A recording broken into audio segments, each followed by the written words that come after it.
Bienvenue à l'enregistrement du culte prévu pour la fête de la Transfiguration que nous observons aujourd'hui. Nous commençons avec l'introïte du jour. L'Éternel est comme l'éclat de la lumière. Des rayons partent de sa main. Là réside sa force. L'Éternel règne. Que la terre soit dans l'allégresse. Que les îles nombreuses se réjouissent. Les nuages et l'obscurité l'environnent. La justice et le droit forment la base de son trône. Le ciel proclame sa justice, et tous les peuples voient sa gloire. L'Éternel garde ses fidèles. Il les délivre des méchants. La lumière est semée pour le juste, et la joie pour ceux dont le cœur est droit. Au nom du Père et du Fils et du Saint-Esprit. Amen. Confessons nos péchés. Dieu Tout-Puissant, notre Créateur et notre Père, nous reconnaissons et nous confessons que nous avons péché contre toi en pensée, en parole et en acte. Nous venons chercher refuge en ta miséricorde. Aie pitié de nous, pauvres pécheurs, et pardonne-nous toutes nos fautes, pour l'amour de Jésus-Christ, notre Seigneur. Aide-nous, par ton Saint-Esprit, à mieux connaître ta sainte volonté, et rends-nous obéissants à ta parole. Par Jésus-Christ, ton Fils, notre Sauveur.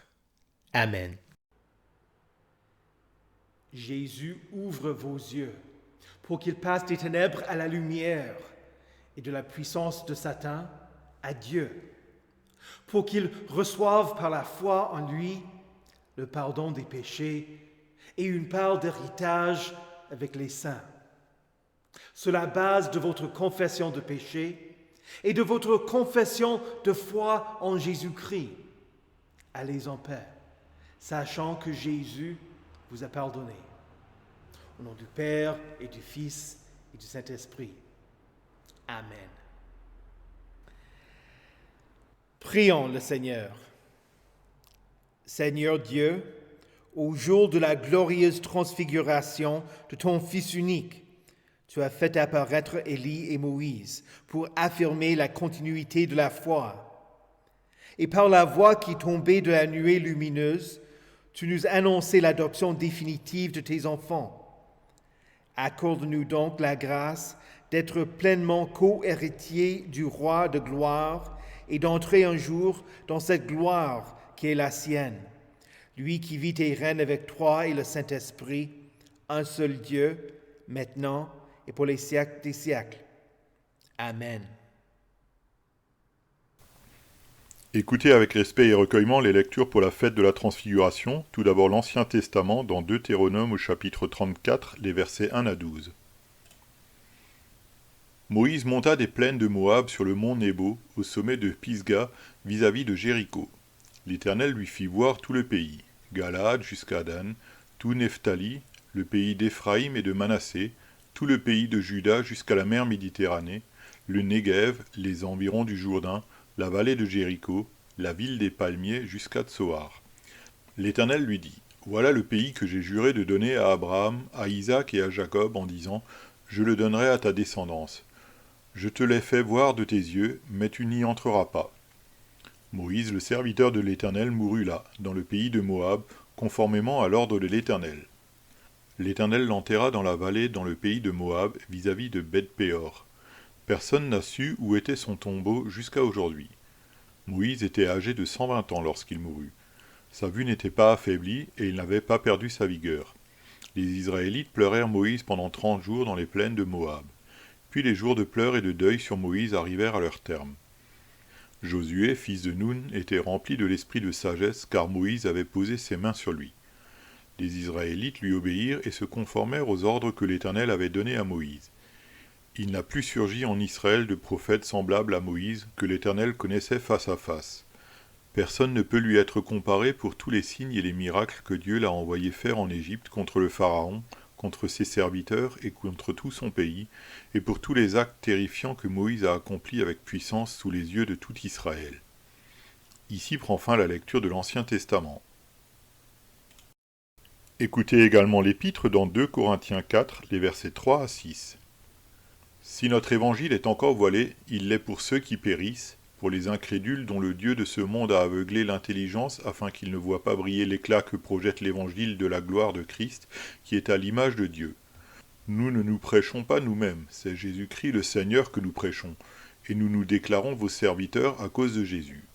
En effet, le Dieu qui a ordonné que la lumière brille du sein des ténèbres a aussi fait briller sa lumière dans nos cœurs pour faire resplendir la connaissance de la gloire de Dieu dans la personne de Jésus-Christ.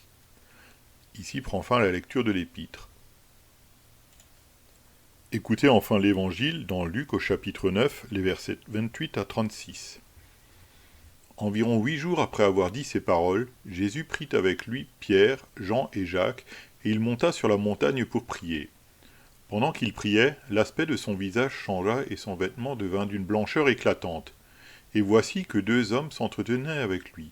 C'étaient Moïse et Élie. Apparaissant dans la gloire, ils parlaient de son prochain départ qui allait s'accomplir à Jérusalem. Pierre et ses compagnons étaient accablés de sommeil, mais, restés éveillés, ils virent la gloire de Jésus et les 2 hommes qui étaient avec lui. Au moment où ces hommes se séparaient de Jésus, Pierre lui dit « Maître, il est bon que nous soyons ici. Faisons 3 abris, un pour toi, un pour Moïse et un pour Élie. » Ils ne savaient pas ce qu'ils disaient. Ils parlaient encore quand une nuée vint les couvrir. Les disciples furent saisis de frayeur en les voyant disparaître dans la nuée. Et de la nuée sortit une voix qui dit « Celui-ci est mon fils bien-aimé. Écoutez-le. » Quand la voix se fit entendre, Jésus se retrouva seul.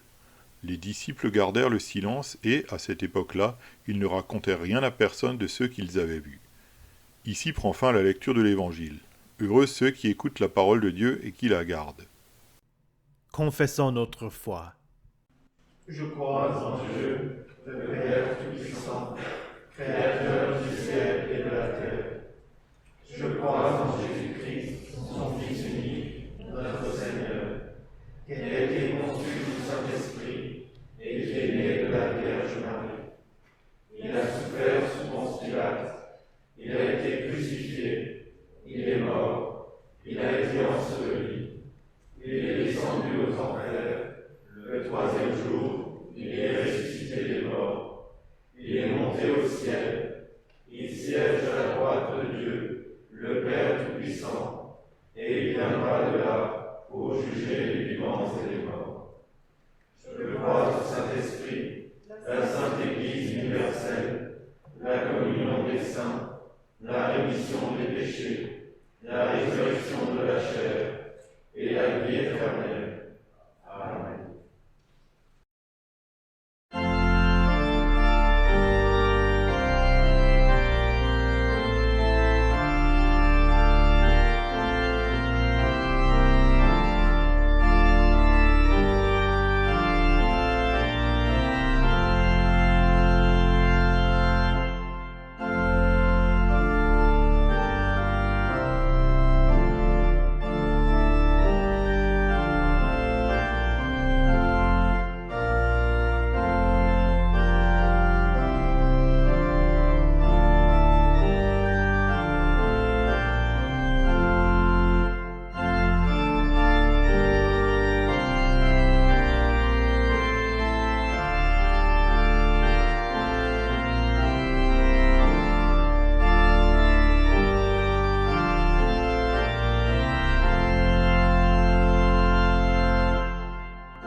Prions.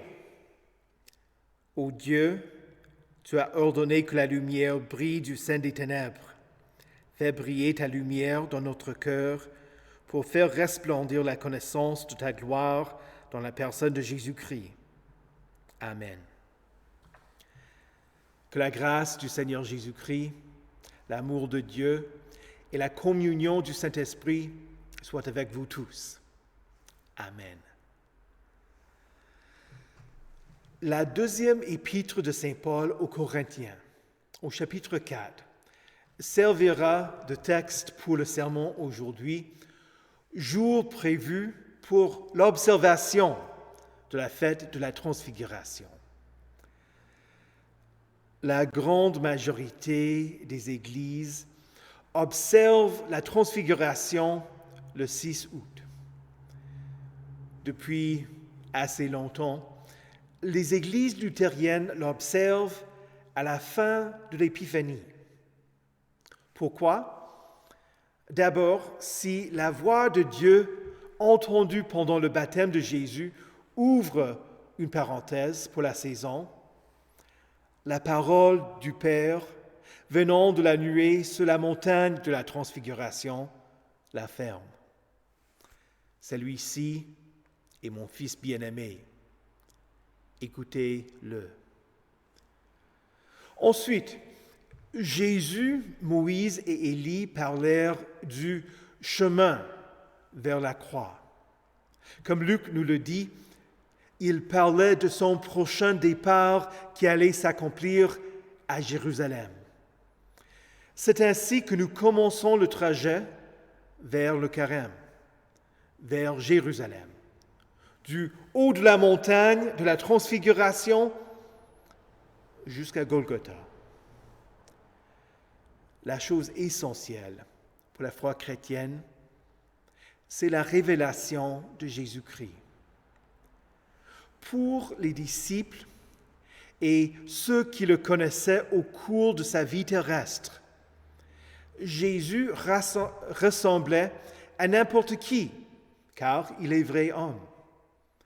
Pour Pierre, Jacques et Jean, qui grimpèrent au sommet de la montagne de la Transfiguration avec Jésus, ils virent sa gloire. Son visage changea. Son vêtement devint d'une blancheur éclatante. Ce n'est pas qu'une lumière brilla sur lui, mais il brillait lui-même. Ils y virent une réalité supérieure.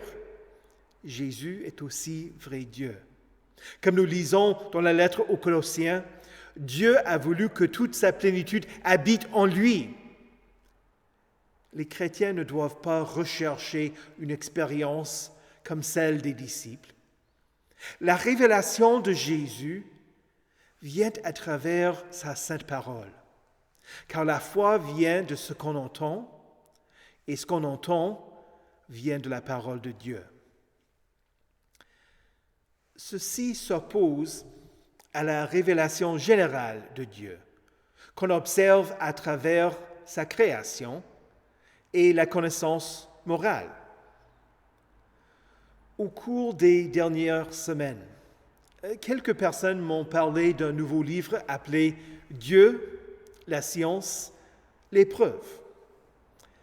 Je ne l'ai pas encore lu et je ne peux pas donner un avis le concernant, mais ce genre de livre est utile pour aider les gens à contempler la création et être en admiration devant le Créateur. Cela dit, un tel livre n'offre pas la parole de vie. Le philosophe anglais Anthony Flew était un athée ardent pendant la majorité de sa vie. En 2004, il annonça qu'il avait été convaincu que l'existence de l'univers nécessite un créateur. Il fit savoir qu'il était devenu déiste sans se convertir à une religion. Pour le salut, il ne suffit pas de croire qu'un Dieu existe, Mais il faut que la personne mette sa confiance en Dieu qui se révèle à nous en la personne de Jésus-Christ. Ce n'est pas par tâtonnement humain qu'on est sauvé, mais par la vraie religion, divinement révélée. Nous lisons en Jean au chapitre 1, le verset 18, « Dieu, le Fils unique, qui est dans l'intimité du Père, et c'est lui qui l'a fait connaître. » La lecture de l'Épître dit, « Si notre évangile est encore voilé, il est pour ceux qui périssent, pour les incrédules dont le Dieu de ce monde a aveuglé l'intelligence, afin qu'ils ne voient pas briller l'éclat que projette l'Évangile de la gloire de Christ, qui est l'image de Dieu. » Le professeur Kreis écrit au début de la petite dogmatique luthérienne, « Révéler signifie étymologiquement soulever le voile, découvrir quelque chose, c'est-à-dire ôter la couverture qui le cache. Dieu révèle l'Évangile, la bonne nouvelle du salut à travers la prédication de la parole. Son but, c'est d'enlever ce qui vous empêche de voir le vrai Jésus. Ce n'est pas que le message de l'Évangile soit incompréhensible, c'est plutôt que l'homme, par sa nature, ne veut pas l'entendre. Récemment, j'ai commencé à relire la série de livres du monde de Narnia. L'auteur chrétien, C.S. Lewis, est plus connu pour son œuvre Le Lion, La sorcière blanche et l'armoire magique. Mais je prends une illustration du premier livre de la série, Le neveu du magicien, dans lequel il explique la création de l'univers Narnia. Le neveu et son ami arrivent en Narnia au cours de sa création avec celle qui allait devenir la sorcière blanche et l'oncle André, qui était le magicien. Aslan, le lion, chantait pour créer l'univers. L'oncle André n'a pas aimé le chant, qui le fit penser et sentir ce qu'il ne voulait ni penser ni ressentir. Ses dents claquaient et ses genoux tremblaient, si bien qu'il ne pouvait pas s'enfuir. Et plus tard, les enfants demandèrent qu'Aslan lui dise quelque chose pour qu'il n'ait plus peur. Aslan répondit aux enfants, « Je ne peux pas le réconforter. Il s'est fait incapable d'entendre ma voix. Si je lui parle, il n'entendrait que des grognements et des rugissements. Ô fils d'Adam, avec quelle habileté vous vous défendez contre tout ce qui pourrait vous faire du bien. » Dieu ne voile pas sa parole pour qu'elle soit insondable. Même les petits-enfants peuvent croire en Jésus, sachant qu'il est mort pour leurs péchés, qu'il les pardonne et qu'il fait d'eux ses enfants bien-aimés. Jésus pria, « Je te suis reconnaissant, Père, Seigneur du ciel et de la terre, de ce que tu as caché ces choses aux sages et aux intelligents et les as révélées aux enfants. » Alors, si quelqu'un rejette la parole, d'une part, c'est parce qu'il ferme ses oreilles pour ne pas l'entendre. D'autre part, le Dieu de ce monde, Satan, aveugle l'intelligence. Le diable est pour vous un vrai ennemi qui veut que vous périssiez. Pour lui, il suffit que votre attention soit dirigée ailleurs que vers Jésus. Il veut vous distraire. Il veut que vous ne sentiez pas la nécessité d'un sauveur. Ô notre Père, délivre-nous du malin. Dieu veut que vous voyiez Jésus et sa gloire, pas en devenant témoin de la transfiguration, mais à travers sa mort pour vous. Jésus dit plusieurs fois dans l'Évangile selon Jean que son heure n'est pas encore venue.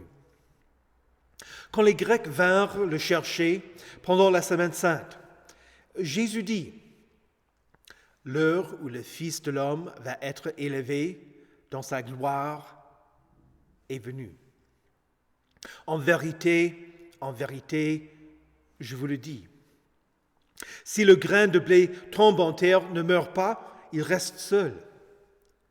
Mais s'il meurt, il porte beaucoup de fruits. » Alors, c'est à travers son sacrifice que Jésus a été élevé sur la croix, dans sa gloire.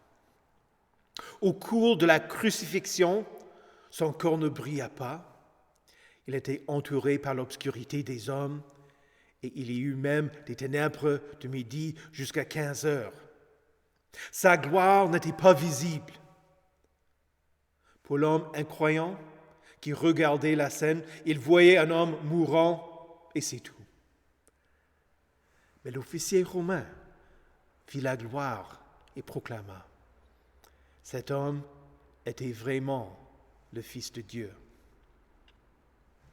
Ce jour où nous fêtons la transfiguration, ce n'est pas seulement que Jésus soit glorifié devant les disciples, c'est que Jésus est glorifié pour vous.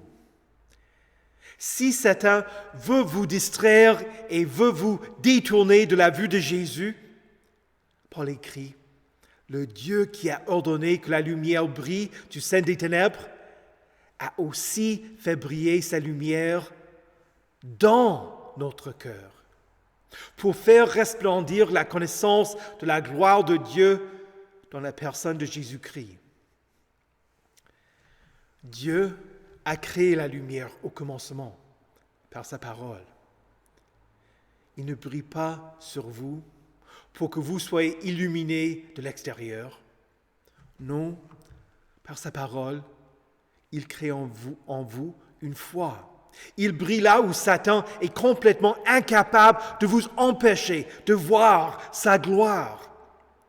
Il fait briller la lumière dans votre cœur. Il vous fait connaître la gloire de Dieu dans la personne de Jésus-Christ. C'est à cela qu'il vous a appelé par notre évangile, pour que vous possédiez la gloire de notre Seigneur Jésus-Christ. Au nom de Jésus, Amen. Que la paix de Dieu, qui surpasse toute intelligence, garde vos cœurs et vos esprits en Jésus-Christ pour la vie éternelle. Amen. Prions le Seigneur. Après chaque demande, vous pouvez répondre en disant: Seigneur, aie pitié. Pour tous les chrétiens, pour qu'ils grandissent dans leur foi et sachent de quoi ils parlent, pour qu'ils ne cherchent pas la gloire si ce n'est celle de la croix, mais reconnaissent que Dieu manifeste sa gloire à travers la crucifixion et la résurrection de Jésus. Prions le Seigneur. Seigneur, aie pitié. Pour ceux qui sont dans le deuil, comme l'était le peuple d'Israël après le décès de Moïse, pour qu'ils aient l'assurance que l'Éternel ne les a pas abandonnés, mais qu'il les conduise vers la terre promise, dans l'espoir d'une réunion bienheureuse avec ceux qui les y ont précédés. Prions le Seigneur. Seigneur, aie pitié. Pour ceux pour qui la parole de l'Évangile est voilée, pour ceux qui périssent, pour les incrédules dont le Dieu de ce monde a aveuglé l'intelligence, qu'ils voient briller l'éclat de l'Évangile, de la gloire de Christ, et que les écailles tombent de leurs yeux pour voir Jésus. Prions le Seigneur. Seigneur, aie pitié. Pour le pasteur Lara, pour sa famille et pour ceux qui traitent son dossier administratif, afin que les démarches entreprises soient débloquées et que toute la paroisse Saint-Pierre de Châtenay-Malabry dirige toute son attention vers Jésus et vers la prédication de son évangile. Prions le Seigneur. Seigneur, aie pitié. Pour la paix entre les nations et pour leurs chefs, pour toute la nation afghane et les chrétiens qui habitent ce pays et qui sont menacés par les talibans, pour tous les citoyens ukrainiens, y compris nos frères et sœurs en Christ, qui vivent sous la menace de l'armée russe, qui se rassemblent près de leurs frontières. Prions le Seigneur. Seigneur, aie pitié. Pour ceux qui voyagent, pour qu'ils arrivent à leur destination et rentrent en sécurité. Pour ceux qui se reposent pendant les vacances. Pour ceux qui participent aux activités sportives, en particulier pour ceux qui font du ski avec Mission et Jeunesse, et ceux qui font de l'entraînement pour d'autres sports. Prions le Seigneur. Seigneur, aie pitié.